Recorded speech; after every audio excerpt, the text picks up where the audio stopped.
إن الحمد لله نحمده ونستعينه ونستهديه ونستغفره ونتوب إليه ونعوذ بالله من شرور أنفسنا ومن سيئات أعمالنا من يهده الله فهو المهتد ومن يضلله فلن تجد له وليا مرشدا أشهد أن لا إله إلا الله وأشهد أن قائدنا وحبيبنا ونبينا محمد رسول الله صلى الله عليه وعلى آله وصحبه ومن تبعهم بإحسان إلى يوم القيامة وبعد.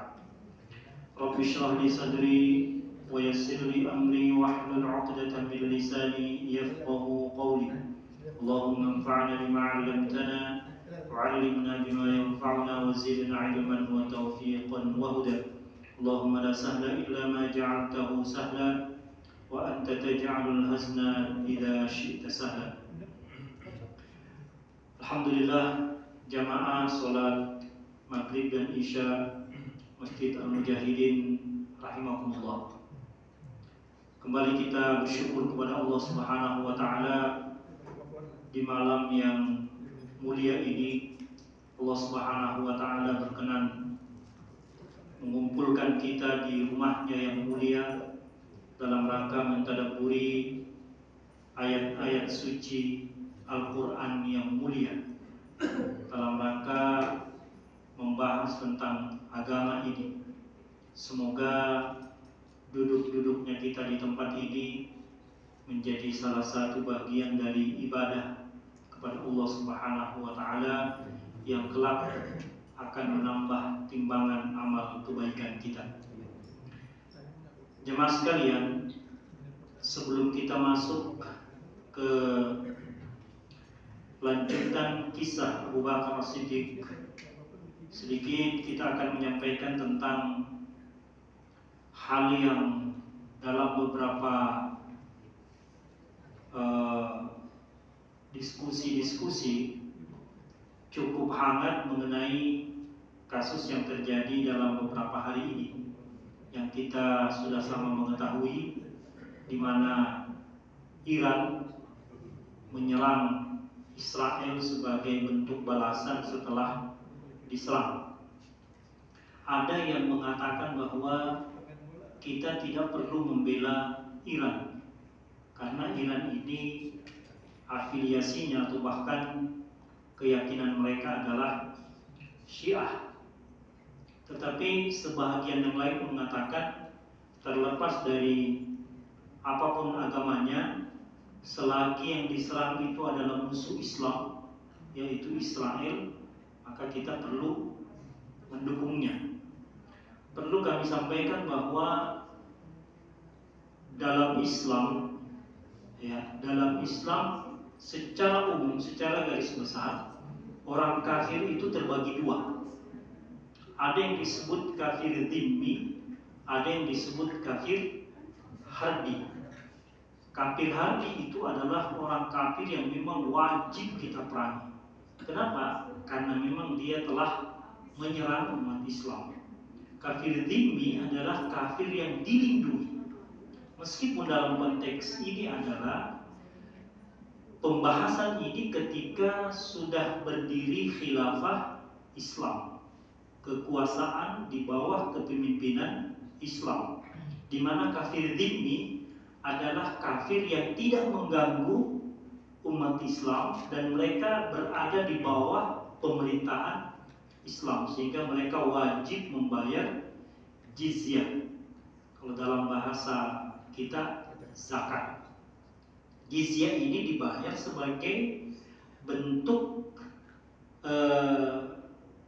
ketaatan mereka di bawah pemerintahan Islam. Nah, kalau kita melihat dari konteks ini, Israel ini adalah kafir yang sudah menyerang, membunuh, bahkan dalam jumlah yang sangat banyak. Dan untuk saat ini Iran tidak, atau mungkin ada yang mengatakan belum melakukan itu. Jadi dalam hal ini, kalau saya secara pribadi berdoa itu adalah Allahumma ansuril Islam wal muslimina fi Palestina wa fi Gaza wa fi ayyi makanin wa zaman. Ya Allah, bantulah saudara-saudara kami, kaum muslimin, kaum mujahidin di Palestina, di Gaza, dan di belahan manapun mereka berada. Kemudian kita lanjutkan doanya apa? Allahumma dammir a'da'aka a'da'ad-din. Ya Allah, hancurkanlah musuh-musuhmu. Allahumma ahlikil yahudal ghasibin. Ya Allah, hancurkanlah orang-orang Yahudi, ya, yang sudah melakukan kezaliman terhadap saudara-saudara kami, ya. Itu kasus yang memang hari ini hampir setiap hari, bukan hampir lagi, setiap hari itu bahkan 2-3 kali pemberitaan, ya, di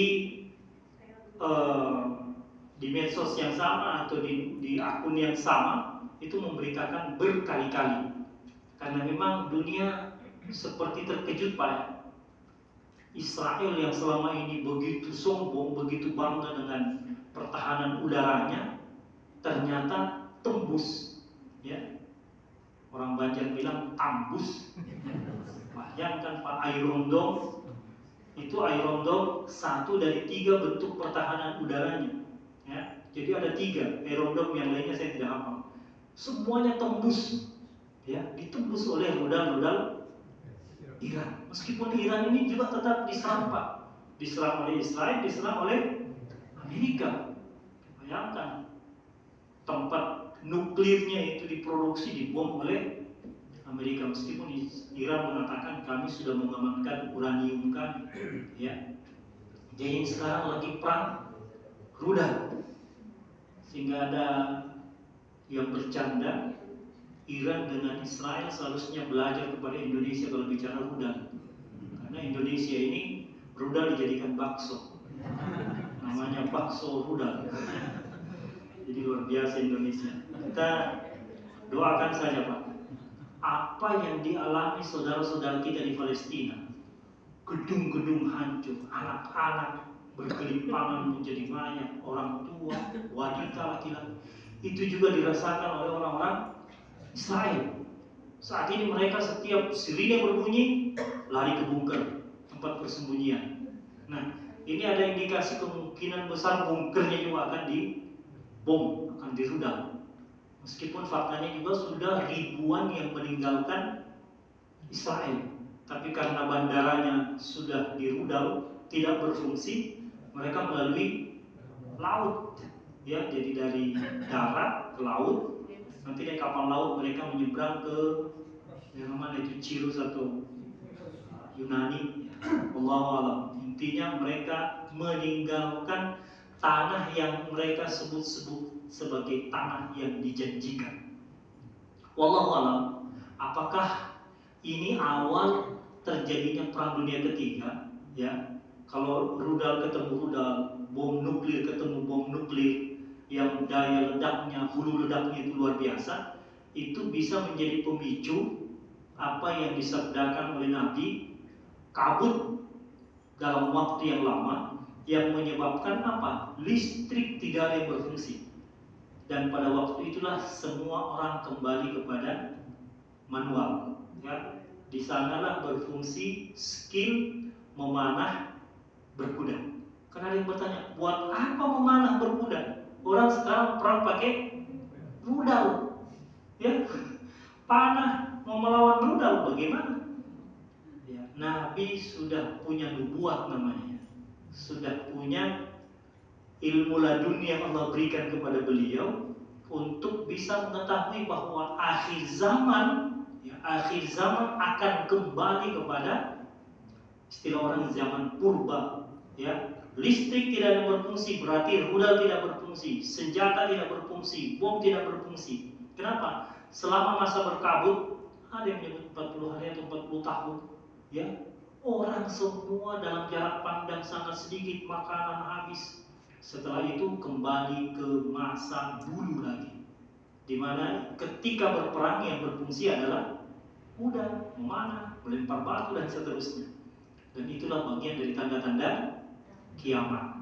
Turunlah nanti Dajjal, turunlah nanti Imam Mahdi, bukan turun kalau Imam Mahdi, ya, keluarlah Imam Mahdi, turunlah Nabi Isa alaihi salam.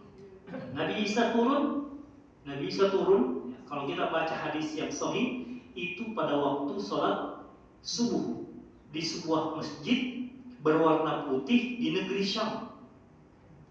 Dan banyak yang mengatakan masjid itu sudah berdiri. Artinya apa? Sudah dekat. Imam Mahdi mau sholat, ya, mau sholat subuh Pak. Ini Imam Mahdi mau imam. Tapi belum tiba-tiba datang Nabi Isa. Nabi Isa datang langsung dari atas pada waktu masjid sedang dikepung oleh Dajjal. Dajjal itu ingin membunuh Imam Mahdi dan pasukannya. Imam Mahdi tidak sanggup melawan Dajjal. Jadi Nabi Isa turun itu misi utamanya apa? Membunuh Dajjal. Karena yang ditakuti oleh Dajjal cuma satu waktu itu, Nabi Isa saja, yang lain tidak ada. Dia sudah tahu kapasitas keilmuannya. Kamu ini baru sabuk hitam, saya ini sudah ada 4. Tapi yang terjadi setelah sholat subuh, dan yang luar biasa Pak ya, sholat subuh imamnya Imam Mahdi, makmumnya Nabi Isa bersama dengan pasukan. Nabi Isa sempat dipersilahkan imam Pak, tapi kata Nabi Isa, saya turun mengikuti syariat Nabi Muhammad. Jadi Imam Mahdi dipersilahkan jadi imam. Ya mungkin sempat agak grogi juga kali Imam Mahdi ya. Di belakang ada Nabi soalnya. Biar bagaimanapun derajat Nabi itu lebih tinggi, ya.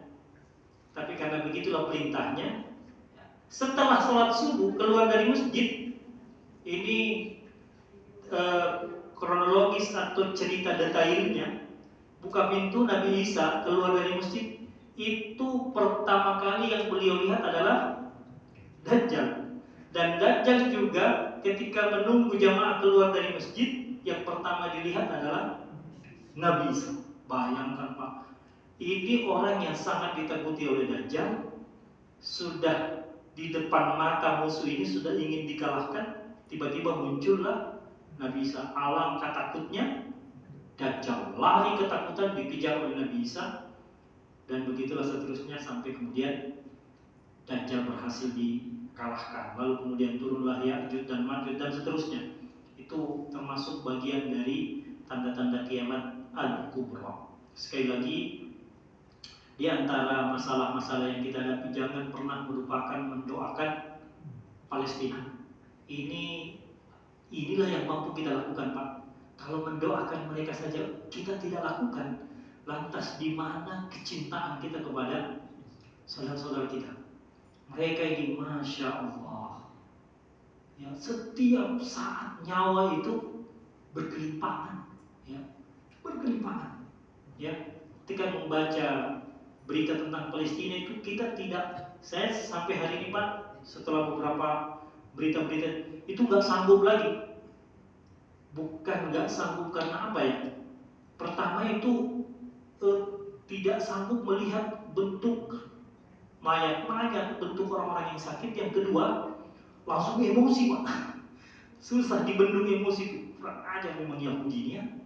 Macam-macam tindakannya kepada Palestina, tapi beritanya ke dunia selalu pahlawan. Luar biasa cara membolak-balikkan fakta itu, kurang ajar ya. Jadi sekali lagi mudah-mudahan ini bentuk balasan Allah pada tindakan mereka, karena memang kita meyakini pada akhirnya Yahudi akan dikalahkan. Walaupun banyak mengatakan jangan dululah kalah Yahudi, karena kiamat sudah itu, ya. Sementara masih banyak yang mau dikerjain. Wallahu a'lam bishawab.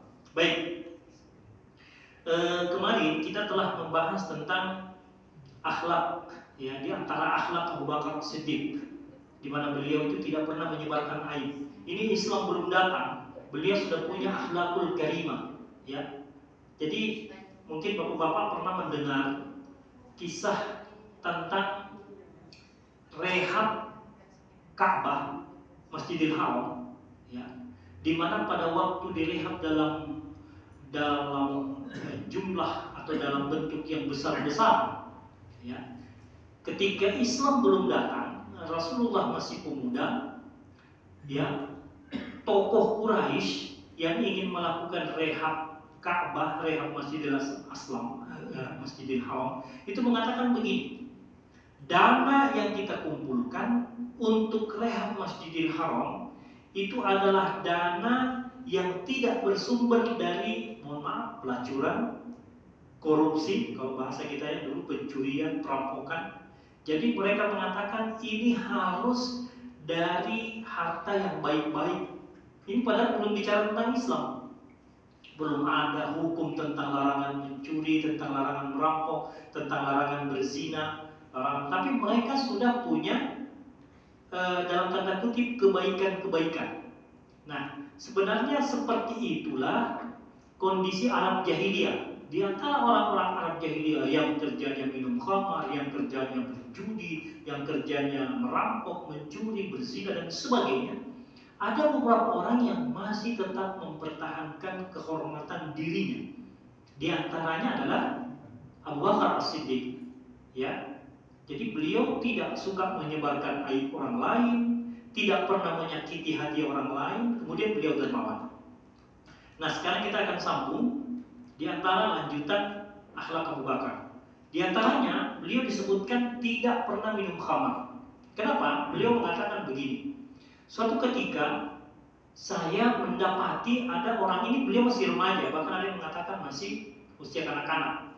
Beliau menyaksikan orang mabuk. Ya, mungkin kita pengalaman lah lihat orang mabuk. Orang mabuk itu kan tidak sadar Pak ya. Apa yang dia lakukan di luar kontrol kesadarannya. Yang disaksikan oleh Abu Bakar, orang mabuk ini apa Pak? Mohon maaf, makan kotoran manusia. Dalam kondisi mabuk, kan nggak sadar Pak. Tiba-tiba ambil, mohon maaf ya, tai dimakan. Ya. Apa kata Abu Bakar? Oh, ternyata begini dampaknya kalau kita minum khamar. Ya, maka mulai saat itu dia berazam. Di samping belum pernah minum khamar, beliau juga berazam tidak akan minum khamar, karena kesimpulan beliau, khamar ini bukan hanya menghilangkan kesadaran, menghilangkan akal sehat, tapi juga menghilangkan kehormatan dan harga diri. Mana harga diri? Bayangkan Pak, kalau ada pejabat, ya siapa lah yang bagus, wali kota kah, gubernur kah, orang yang sangat dihormati, tiba-tiba mabuk Pak, mabuk di pinggir jalan, pergi ambil air di comberan minum, itu kan hilang wibawanya Pak, hilang harga dirinya, hilang kehormatannya. Kenapa? Bersumber dari hilangnya akal sehat. Kemudian beliau juga dalam sejarah itu disebutkan tidak pernah menyembah patung. Ya. Jadi ada kisah ayah Abu Bakar, kita kemarin sudah sebutkan namanya Utsman, itu sangat keras didikannya kepada Abu Bakar untuk menyembah patung. Maka sejak kecil Abu Bakar itu sudah diperkenalkan kepada berhala, patung-patung. Jadi suatu ketika ayahnya membawa Abu Bakar ke salah satu Tuhan yang senantiasa disembah oleh ayahnya, salah satu berhala. Abu Bakar diletakkan di tempat itu, kemudian diberi doktrin. Nah, ini Tuhan kita. Ya, ini Tuhan kita. Kamu perlu apa saja, berdoalah kepada Tuhan kita ini. Ya.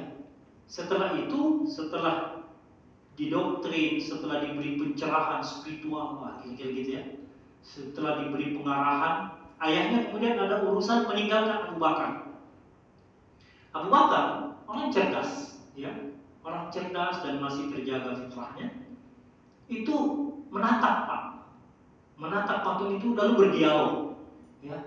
Karena setelah cukup lama ayahnya meninggalkan dia di tempat itu, dia mulai lapar, ya. Maka kata Abu Bakar, ya Tuhan, ini ja'i, saya lapar, minta makanan, minta makan. Lama ditunggu, nggak ada ya. Namanya patung Pak. Ma la yasma' wa la yusir wa la yughni 'anka syai'. Tidak mendengar, tidak melihat, tidak memberikan manfaat, tidak memberikan mudarat. Ibrahim. Abu Bakar sudah mulai emosi. Kemudian dia berkata lagi, Tuhan, saya haus, saya minta minum. Nggak ada reaksi. Tuhan, saya pengen baju baru, nggak ada reaksi. Ya, akhirnya dalam riwayat disebutkan Abu Bakar mulai emosi Pak. Ini Tuhan apa ini? Saya minta Katanya, ayah ini Tuhan, jika perlu sesuatu minta kepadanya. Akhirnya karena emosi, dia ambil batu. Ada riwayat mengatakan dia ambil tongkat, dihantam pak Tuhannya, dipukul Tuhannya. Ini Tuhan apa ini? Setelah dipukul, Tuhannya jatuh, berhalanya jatuh. Ibrahim. Allah akan mengatakan, loh, ini Tuhan kok tidak bisa melawan? Ya, saya minta makanan tidak diberi, saya minta minuman tidak diberi, minta pakaian tidak diberi, saya pukul tidak melawan. Gimana dia mau membela saya, menolong saya, kalau menolong dirinya saja dia tidak sanggup. Begitu dialog batin yang ada dalam diri diri Abu Bakar As-Siddiq. Ya, maka kesimpulan dia ini bukan Tuhan. Dia masih kecil, masih belia, masih remaja. Pikiran itu sudah ada berdasarkan pengalaman rohani itu. Ya, jadi sejak itu dia, walaupun dia tidak tahu siapa Tuhan yang sebenarnya, beliau belum mengetahui. Ya, tapi peristiwa ini tercatat dalam sejarah, pernah dialami oleh Abu Bakar As-Siddiq. Nah, Abu Bakar kemudian tumbuh menjadi remaja dan pemuda, dan beliau dikenal sebagai orang yang di antara beberapa orang Arab pada waktu itu yang paling terkenal suka mencari kebenaran. Jadi suka bertanya tentang hal-hal yang bersifat ketuhanan. Ya, jadi sahabat-sahabatnya itu sudah mengenal, wahai sang pencari kebenaran. Suatu ketika beliau bermimpi, ya. Ada riwayat mengatakan mimpi beliau itu seperti ini. Melihat bulan turun dari langit, kemudian bulan itu jatuh di atas pangkuannya. Ya, namanya mimpi Pak ya. Tidak mungkin kan kalau faktanya bulan itu seperti apa besarnya. Ya. Mimpi seperti itu. Kemudian turun di pangkuannya, lalu kemudian bulan itu terpecah-pecah, lalu kemudian menyebar di setiap rumah-rumah orang yang ada di Mekah. Setelah itu bersatu kembali dan berada di pangkuannya. Abu Bakar tidak mengetahui ini mimpinya maksudnya apa. Ini sekedar bunga mimpi atau ini adalah isyarat dari Tuhan. Abu Bakar tidak paham. Sampai beliau ketika berdagang ke negeri Syam. Jadi Abu Bakar ini itu sejak pemuda itu memang dikenal sebagai pengusaha besar Pak. Karena beliau dagangnya sampai ke luar negeri, negeri Syam. Itu jarak Mekah negeri Syam kurang lebih 1000 kilo.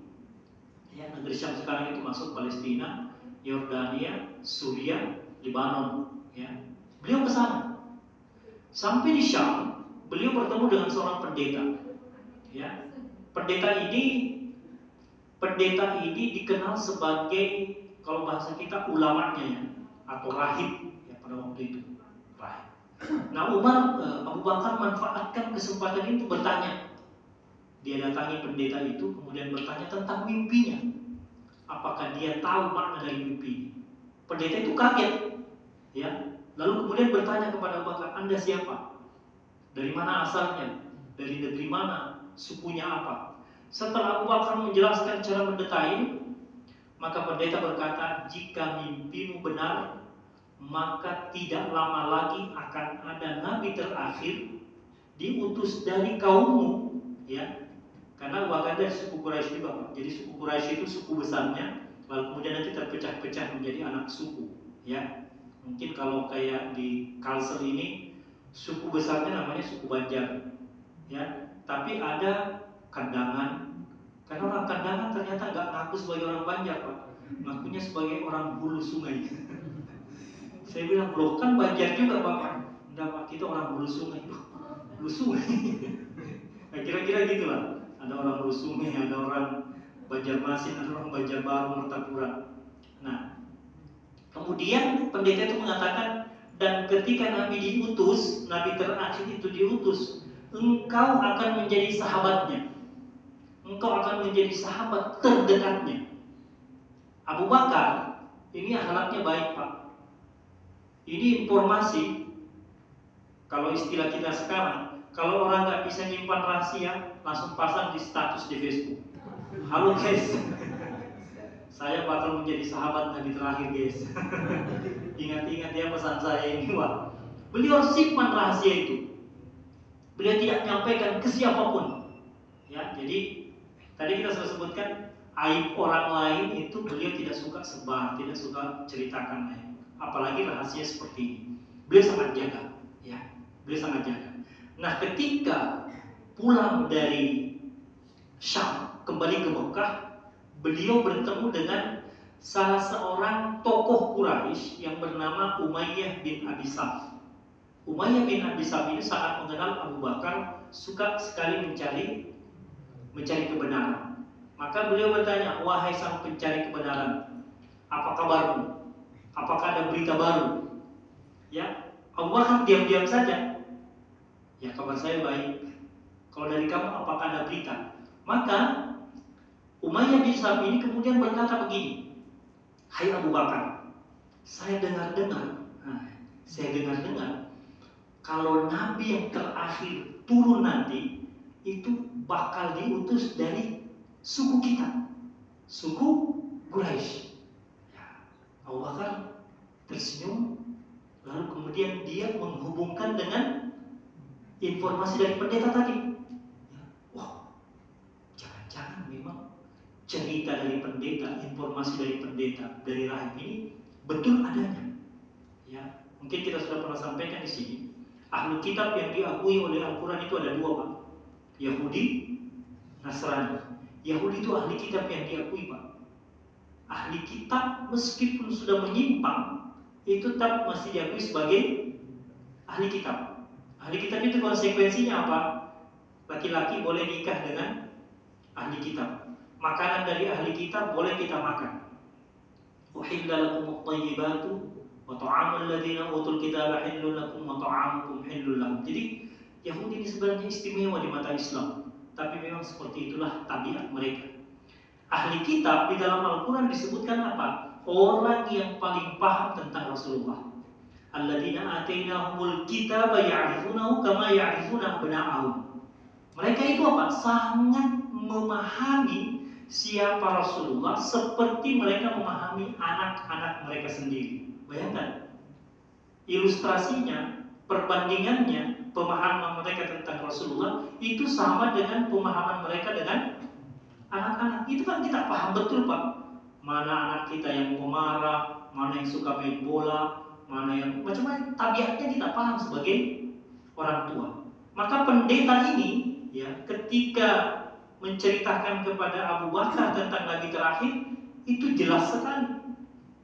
Ya, mungkin bapak-bapak juga sudah pernah mendengar pendeta Buhaira atau Bahira, ya, yang ketemu dengan Abu Thalib, kemudian mengatakan, apakah semuanya sudah berkumpul di sini? Kata Abu Thalib, sudah. Ya, padahal Rasulullah lagi tidur di bawah sebuah pohon yang disebut sebagai pohon kenabian. Siapapun yang pernah tidur di situ di bawah pohon pasti jadi nabi. Ya, kecuali sekarang. Ya, bapak-bapak yang bermalam di situ bakal jadi nabi. Dulu sebelum Nabi Muhammad diutus, semua nabi itu pernah tidur di bawah pohon tersebut. Kata pendeta Bahira, kata Abu Thalib, masih ada tapi anak kecil ponakan saya, panggil ke sini. Ketika dipanggil dikatakan, siapa itu? Abu Thalib mengatakan, ini anak saya. Kata pendeta, bukan, ini keponakan. Abu Thalib yang kaget. Ya. Setelah diperiksa ada tanda kenabian di punggungnya. Kata pendeta Bahira, cepat pulang, jangan lanjutkan perjalanan, sebab jika orang-orang Yahudi mengetahui engkau bersama keponakanmu ini, maka dia akan membunuhmu. Kenapa? Pendeta Bahira itu sangat paham siapa Rasulullah. Masih kecil, Pak, sudah tahu ini bakal jadi nabi. Nah, seperti itulah yang dialami oleh Abu Bakar sebelum Rasulullah diutus. Maka ketika Rasulullah kemudian diutus menjadi Rasul, dengan turunnya malaikat Jibril di Gua Hira membawa 5 ayat yang pertama surah Al-Alaq, yang saya sering sebut sebagai 5 ayat pertama surah Al-Alaq ini merupakan SK pengangkatan Rasulullah sebagai nabi. Dengan turunnya ayat ini, resmilah Muhammad menjadi nabi di usia 40. Usia 0 sampai 40 tahun itu Nabi menjalani masa kehidupan sebagai orang biasa. 40 sampai 63, 23 tahun saja beliau menjalani hidup sebagai seorang nabi. Jadi waktu yang beliau habiskan sebagai manusia yang bukan nabi lebih lama dibandingkan beliau menjalani hidup sebagai nabi. Nah, ketika Nabi diutus, Abu Bakar tidak langsung mendengar informasi ini. Kenapa? Karena memang Nabi masih merahasiakan, menyampaikan secara diam-diam yang disebut dakwah sirriyah. Hanya orang-orang tertentu. Siapa? Khadijah, istrinya. Ya tidak mungkin dirahasiakan, ini istri. Ya, istri beliau. Selanjutnya siapa? Ali bin Abi Thalib, keponakannya yang kelak menjadi menantu. Kemudian siapa? Zaid bin Harisah. Siapa? Anak angkatnya. Jadi 3 orang inilah yang disebut sebagai orang-orang yang pertama kali dapat informasi. Saya sudah jadi nabi. Ya. Dan ketiga-tiganya langsung menerima. Khadijah langsung menerima. Walaupun disebutkan bahwa Khadijah ketika dapat informasi itu, dia langsung mendatangi siapa? Waraqah bin Naufal. Ketika Waraqah bin Naufal mendengar itu, jawaban Waraqah bin Naufal apa? Bahwa yang datang kepada suamimu itu namanya Namus. Ya, Namus ini istilah mereka untuk malaikat Jibril yang pernah turun kepada Nabi Musa. Ya. Jadi Waraqah bin Naufal juga sudah paham ini suamimu bakal jadi nabi. Maka kata Waraqah bin Naufal, kalau saja saya mendapati ketika suamimu diusir oleh kaumnya, tentu saya akan membelanya. Ya. Tetapi sejarah mencatat tidak lama setelah itu Waraqah wafat, sebelum dakwah Rasulullah ini sampai kepada beliau. Maka banyak yang menyebut Waraqah bin Naufal ini termasuk yang masih memegang ajaran tauhid sampai wafat, walaupun tidak sempat memeluk ajaran Islam. Karena bagi mereka yang belum sampai dakwah kepadanya, itu tidak mendapatkan hukuman ketika tidak menjadi muslim. Walaupun ada yang mengatakan sekarang ini sudah tidak ada titik di dunia ini yang tidak pernah mendengar Islam. Tapi kalau misalnya Pak, ada di belantara hutan Amazon di mana, tidak pernah satu kali pun mendengar tentang ajaran tauhid, dia mati, dia terbebas dari siksaan karena belum sempat sampai kepadanya dakwah. Ya. Nah, orang-orang tertentu ini dapat informasi dan mereka semua langsung masuk Islam. Meskipun Khadijah sempat mengkonfirmasi dulu kepada pamannya Waraqah bin Naufal, setelah dijelaskan oleh Waraqah bin Naufal baru kemudian semakin yakinlah Khadijah. Nah, ketika Abu Bakar mendengar, ya, jadi setelah bisik-bisik rame ini informasinya begini, bukan Muhammad itu sekarang sudah jadi nabi, bukan.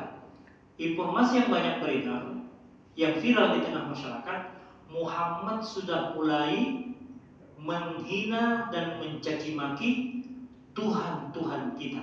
Begitu informasi didengar oleh Abu Bakar. Maka Abu Bakar yang mendatangi Rasulullah. Ya, Abu Bakar yang mendatangi Rasulullah. Tapi kedatangan Abu Bakar kepada Rasulullah itu bukan dalam kondisi kosong. Sudah banyak informasi-informasi sebelumnya. Perlu kita ketahui bahwa, ya mungkin kemarin sudah kami sampaikan juga sedikit, Abu Bakar mengenal Rasulullah itu setelah beliau pindah rumah ke wilayah atau ke areal perumahan orang-orang kaya.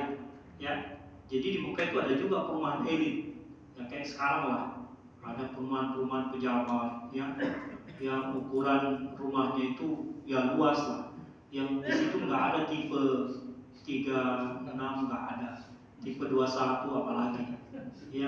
Yang RSSSS itu nggak ada. Rumah sangat sederhana sekali, sampai selonjor saja susah, bayangkan. Saking banyaknya esnya Pak. Itu rumah besar-besar. Dan beliau tinggal pas di samping rumah Khadijah. Ya, tinggal di samping rumah Khadijah. Maka ketika Khadijah menikah dengan Rasulullah, otomatis Rasulullah ini menjadi tetangga sekaligus sahabat. Sehingga Abu Bakar itu, ya, secara tidak langsung sudah mengenal baik karakter, akhlak, sifat Rasulullah sebelum jadi nabi. Kejujurannya, kedermawanannya, sopan santunnya, akhlaknya. Karena perlu kita ketahui, nabi yang akan diutus itu pasti sudah dikondisikan bahkan sejak lahir. Nggak ada Pak, nabi itu mantan perampok, nggak ada.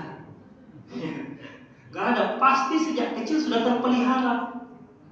Sekalipun calon nabi ini tinggal di rumah orang kafir, seperti Nabi Musa, diasuh oleh Firaun Pak, tapi sudah dipelihara. Ayah angkatnya Firaun, tapi yang merawat sehari-hari Asia. Asia inilah yang memberikan pendidikan tauhid sejak kecil. Ya, makanya Aisyah itu, Asia itu termasuk penghuni surga karena beriman kepada Allah. Jadi semua nabi itu Pak, semua nabi sejak kecil sudah terpelihara. Ya, meskipun berbagai macam bentuk lika-likunya, Nabi Yusuf harus dibuang ke sumur, harus tinggal bersama dengan seorang istri pembesar yang cantik, yang tergoda, tapi terpelihara semua. Semuanya terpelihara. Termasuk Rasulullah. Rasulullah tidak pernah minum khamar sama dengan Abu Bakar. Tidak pernah mendengarkan musik. Bayangkan Pak, ketika khamar menjadi minuman biasa, bahkan minuman bergengsi, dulu standar gengsi, standar kehormatan, standar apalah pergaulan itu minum khamar. Jadi yang tidak minum khamar dibully, dikucilkan. Tapi Nabi Abu Bakar terbebas dari itu. Ya, maka Abu Bakar itu sudah sangat paham siapa Rasulullah. Maka ketika beliau datang kepada Rasulullah kemudian bertanya, benarkah cerita yang saya dengar bahwa begini, engkau sudah diutus? Apa kata Rasulullah? Benar. Maka ketika Rasulullah mengatakan benar, Abu Bakar saat itu juga, ya, tanpa ada pertanyaan-pertanyaan selanjutnya, keraguan, langsung menyatakan apa? Syahadat. Saya menyatakan masuk Islam. Maka Nabi mengatakan tidak ada satupun orang yang masuk Islam, ya, tidak ada satupun orang yang masuk Islam kecuali semuanya meragukan awalnya, sempat ragu, termasuk Khadijah. Khadijah perlu konfirmasi kepada Warqah bin Nawfal. Kecuali siapa? Abu Bakar As-Siddiq. Tidak ada sedikit pun keraguan. Jadi garam As-Siddiq ini bukan hanya gara-gara membenarkan peristiwa Isra Mi'raj, banyak faktor. Termasuk kesetiaannya menemani hijrah, termasuk ketika menerima Islam tanpa ada sedikit pun keraguan. Ini banyak faktornya. Faktor diantaranya apa? Beliau memang sudah tenang. Rasanya orang seperti ini nggak mungkin berbohong. Sudah track recordnya, rekam jejaknya, atau istilah orang sekarang, jejak digitalnya, itu saya sudah kuasai. Lengkap. Bagaimana kalau dia berbicara, bagaimana kalau dia berjanji, bagaimana kalau dia berinteraksi dengan orang, berkomunikasi. Karena Rasulullah itu akhlaknya, bahkan sebelum jadi Nabi, itu disebutkan kalau dia menghadap ke sini, terus ada orang yang memanggil dari arah kiri atau dari arah kanan, itu beliau tidak begini Pak, noleh, tapi seluruh tubuhnya langsung menghadap. Wah, kalau pakai kursi ini enak, ya. Langsung menghadap. Itu sebagai apa? Bentuk penghormatan beliau kepada orang lain. Ada lagi yang panggil salah, langsung menghadap begini. Kalau kita kan jangankan ini Pak, kadang nggak noleh Pak. Cuma matanya melirik Pak. Sampai apa loh? Rasulullah itu akhlaknya luar biasa. Ya, sopan berbicara, selalu tersenyum. Ya, beliau kalau marah itu bukan karena pribadinya, tapi kalau urusan agama. Sehingga Abu Bakar As-Siddiq ketika mendengarkan informasi itu langsung menerima tanpa sedikit pun ada protes, meragukan, konfirmasi. Oh, saya meyakini, saya menerima, saya percaya jika itu informasi dari engkau. Langsung masuk Islam. Dan yang luar biasa, beliau masuk Islam itu langsung memproklamirkan diri. Langsung memproklamirkan diri.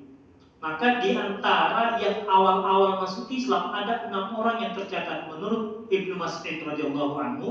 Ya, Ibnu Mas'ud ini sahabat Nabi yang utama. Ada 6 atau 5 orang yang masuk Islam langsung menyatakan keislamannya. Di antaranya siapa? Abu Bakar dan Ammar serta Sumayyah. Ammar itu yang masuk keluarga Yasir, Ammar bin Yasir kemudian Sumayyah.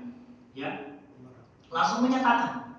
Ya meskipun konsekuensinya Sumayyah terbunuh syahid, Yasir terbunuh. Ya, meskipun Ammar itu selamat karena ya dalam tanda kutip berbohong. Walaupun kebohongannya itu dibenarkan oleh Al-Quran. Man kafara billahi min ba'di imanihi illa man ukriha wa qalbuhu mutmainnun bil iman. Surah An-Nahl. Setelah Ammar ini pura-pura menyembah berhala di hadapan majikannya, dia dilepas. Tapi setelah itu dia menyesal, menghadap kepada Rasulullah, ya Rasulullah saya begini. Rasulullah juga bingung, apa jawaban saya? Dalam kondisi bingung turun ayat. Katakan wahai Muhammad kepada Ammar bahwa siapa yang kafir setelah beriman, maka dia telah kafir dengan sesungguhnya, kecuali kalau dia ukriha, dipaksa, wa qalbuhu, tapi hatinya tetap beriman, maka tindakan Ammar itu dibenarkan. Nah, Abu Bakar seperti itu. Kalau Umar itu tidak masuk dalam kelompok yang awal-awal masuk Islam. Ya, kalau ukurannya Abu Bakar. Tapi kalau ukurannya orang yang hijrah, Umar masuk dalam kategori as-sabiqun al-awwalun, orang-orang yang pertama kali masuk Islam. Jadi Abu Bakar ini diantara spesialnya, keistimewaannya itu, ya, akhlaknya luar biasa, keberaniannya luar biasa. Padahal kemarin kita sudah sebut orangnya kurus. Orangnya kurus, Pak. Tapi Masya Allah soal keberanian. Jadi ini sudah waktu ya? Belum ya? 4 menit lagi. Oh ini ada Ustaz jawab. Diam-diam Pak Imam. Nanti beliau Imam bisa. Ya jadi pernah ketika awal-awal masuk Islam, Abu Bakar dengar Nabi sedang disiksa. Ada yang menganiaya beliau di dekat Ka'bah. Yang menganiaya namanya Uqbah bin Abi Mu'ayth. Ini disebut sebagai orang yang sejajar dengan Abu Jahal kekafirannya, ya, sampai meninggal enggak masuk Islam. Ya. Disiksa Rasulullah. Abu Bakar datang, langsung marah-marah. Kamu bela Rasulullah. Uqbah, di situ ada Abu Jahal, ada Uqbah, ada Utbah. Ada Uqbah bin Abi Mu'ayth, ada Utbah bin Rabi'ah. Ya. Tadinya saya pikir ini dua nama yang sama, ternyata beda. Satu Uqbah, satu Utbah. Jadi ada sekitar 6 atau 7 orang pemuka-pemuka Quraisy semua. Langsung nulis siapa yang datang bela Muhammad. Ternyata Abu Bakar yang dihajar. Abu Bakar dihajar. Ternyata kamu sudah masuk Islam ya. Dihajar. Sampai mukanya tidak dikenali. Kenapa? Benjol-benjol Pak. Berdarah-darah, bengkak-bengkak. Ya susah orang mengenalnya. Karena itu ada memang kondisi di mana tiba-tiba wajah kita tidak dikenal. Tiba-tiba banyak warna putih-putih di muka kita. Ini siapa? Jokowi atau bukan? Tapi kalau Abu Bakar ini perubahan wajahnya karena kemuliaan. Pingsan 1 hari Pak. Jadi pingsan, sore pingsan, besok pagi baru sadar. Yang ternyata luar biasanya apa? Ketika dia bangun, ucapan pertamanya apa? Bagaimana kondisi Muhammad? Bukan bagaimana kondisi wajah saya, enggak. Bagaimana kondisi Muhammad? Jadi Abu Bakar, kesetiaannya, keyakinannya terhadap Rasulullah itu luar biasa. Ketika Abu Jahal ingin merendahkan atau ingin meruntuhkan keyakinannya lewat peristiwa Isra dan Mi'raj, kata Abu Bakar apa? Kalau yang ngomong Muhammad, lebih dari itu saya percaya. Bahkan Abu Bakar mengatakan begini di depan orang banyak. Kalau mata saya melihat ada tembok warnanya putih, tapi Muhammad mengatakan itu tembok warnanya hitam, maka saya akan menyalahkan mata saya. Wah, salah kamu. Muhammad yang benar. Bayangkan loh. Sampai setingkat itu keyakinannya kalau ucapan itu dari Rasulullah tidak perlu dibenarkan oleh mata. Mata menyalahkan, matanya yang dia salahkan. Rasulullah mengatakan warnanya hitam, tapi menurut mata saya putih. Berarti mata saya yang salah. Nah, mungkin saya lagi rabun. Nah, saya dengar cerita orang di Jawa begitu Pak ya. Saking takzimnya kepada para ulama-ulamanya, kiainya. Kalau kiainya mengatakan langit itu coklat, santrinya mengatakan iya kiai, coklat itu. Ya, saya kira itu pelajaran berharga dari Abu Bakar. Bagaimana kita menghadirkan keyakinan bahwa kalau itu sudah ajaran Islam, informasinya dari Nabi, informasinya Al-Quran, tidak masuk di akal sekalipun, harus kita terima. Demikian yang dapat kami sampaikan. Mohon maaf jika ada hal yang kurang berkenan. Wabillahi taufiq wal hidayah. Assalamualaikum warahmatullahi wabarakatuh.